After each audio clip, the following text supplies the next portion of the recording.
Jimmy Hoffa was a lot of things to a lot of different people. Hoffa, for one segment of the American population, epitomized organized labor, working for the blue collar, the common man, giving him his rights, giving him decent wages and working conditions. But for the people that were involved in the protests of the 1960s that wanted change, that were progressive, that were liberal, organized labor had become, in a lot of ways, part of the problem. I mean, if you looked at the major unions back then, the Teamsters, the Bartenders, Hotel Workers Union, the Laborers Union, and the Longshoremen's Union, they were all mobbed up. This nexus of organized labor and organized crime.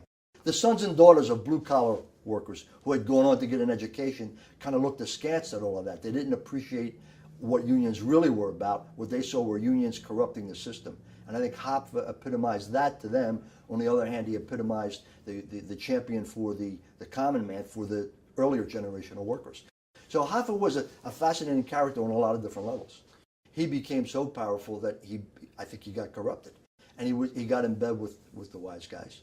And the Teamsters became a powerful organization, both in terms of organized labor and in terms of political clout and in terms of financing. I mean, the Teamsters Central States Fund really was the bank for the mob when they rebuilt Las Vegas. So all of those factors came into play, and I think none of it was one of those things where it wasn't really a secret. Everybody knew about all this kind of stuff. And that was part of the late 60s, early 70s, everything that was going on in America. Hoffa was a major player, a major character in that whole backdrop story, you know, of the Kennedys, of the mob, of the Teamsters, of America, all of that. Jimmy Hoffa was one of the major figures. Workers who are looking to work, are looking for jobs, if they've got their benefits, they're getting health care and they're getting a decent wage. If they can go to work every day, that's what it's about. I think the leaders of organized labor, some of these labor unions, they're the ones who have been corrupted, and they're the ones who were seduced by the power, the status, and the money, and that's what happened here. Did the American labor movement go off track to a certain degree? Sure it did. But did corporate America go off track? Sure it did. It's almost a human condition. When you've got that much power, that much status, that much wealth. Yeah, I mean, the mob was muscle, and the mob worked for whoever would hire them. And in terms of the organized labor movement, there were times when corporate America, whether it's the garment industry or whatever, would hire mob muscle to intimidate the unions. So it wasn't like the mobsters were embracing organized labor movement in America. The mobsters went wherever there was a payday and wherever they could get paid. I think ultimately what happened in America, Prohibition brought this nexus of organized crime and government and rum runners and guys who were moving liquor into the country. They needed trucks. The Teamsters or precursor to the Teamsters were driving those trucks. You've got the nexus right there of the mob, corruption, and laborers. And when Prohibition ends, that connections remain, and it just grows out of that. There were mobsters who were making a lot of money, busting up labor rallies, being paid by corporate America. And in the end, as organized labor evolved and became a source of power and wealth, the mob got in bed with labor leaders. It's not really that complicated. The mob goes where the money is. And was it a hidden government or a shadow government? In a lot of ways it was. Having a hook into organized labor was part of what their clout was and what they got in return. The mob could deliver politicians. The mob could deliver contracts. It was, one hand helping the other. It wasn't, if you look at it, it's not unlike a corporate structure. It's not unlike the way any entrepreneur would operate. It's just that these guys happened to be gangsters. And if things went wrong, their problem-solving mechanisms were violence and murder. But in terms of running a corporation, it was the same approach. Let's set up a structure. Let's monopolize. Let's control an industry. Let's control an area. We don't want competition. And let's make a lot of money. Jimmy Hoffa, I think, saw that. Jimmy Hoffa recognized this is the way to go. This is the way to rise to the top. And you got to get in bed with these guys. And they're going to benefit and I'm going to benefit. Not complicated at all. And why would Nixon do that? And if Hoffa was this terrible organized labor figure / gangster, why is he entitled to a pardon? Those kind of things were all questions back then. It certainly undermined Nixon to a great degree. I mean, that was one of the many things that when people started to talk about Nixon as a president who didn't play by the rules, Nixon as a president who ultimately became the paranoid president. This was an example of that. This was Nixon the deal maker. Tony Pro was controlled Teamsters Local 560 out of North Jersey. And Provenzano and his brothers ran that union, and if you wanted to work, you had to pay a kickback. He was a major player in that North Jersey, New York, political corruption, union controlling mafia. Tony Pro was a capo in the Genovese crime family.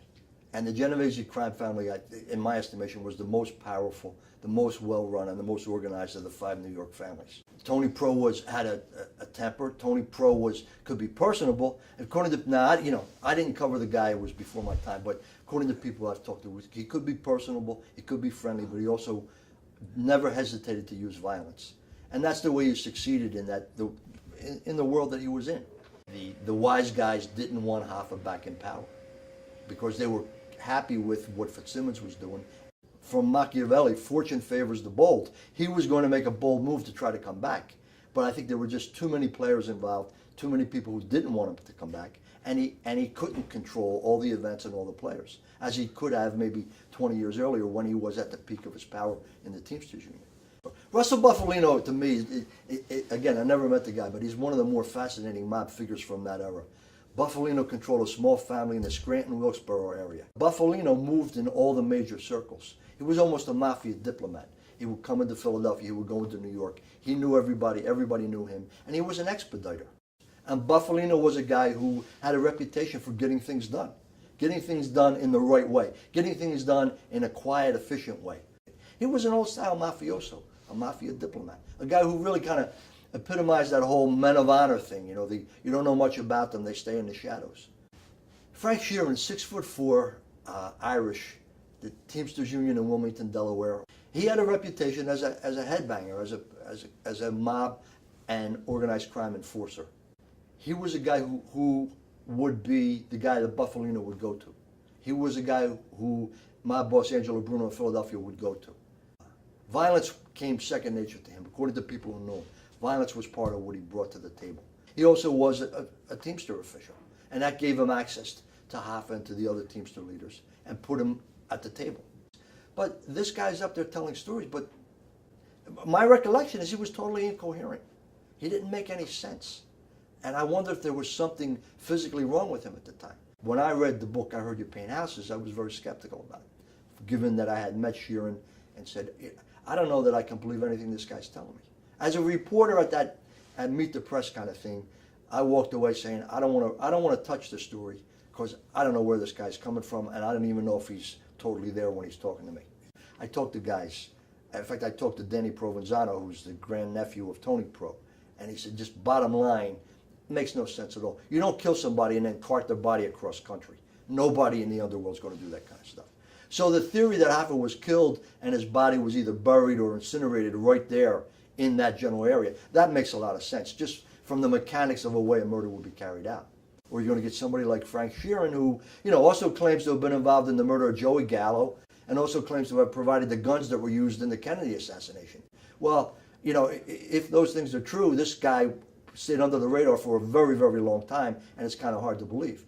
On the other hand, people will say, well, he knew he was dying and he wanted to confess. He wanted absolution.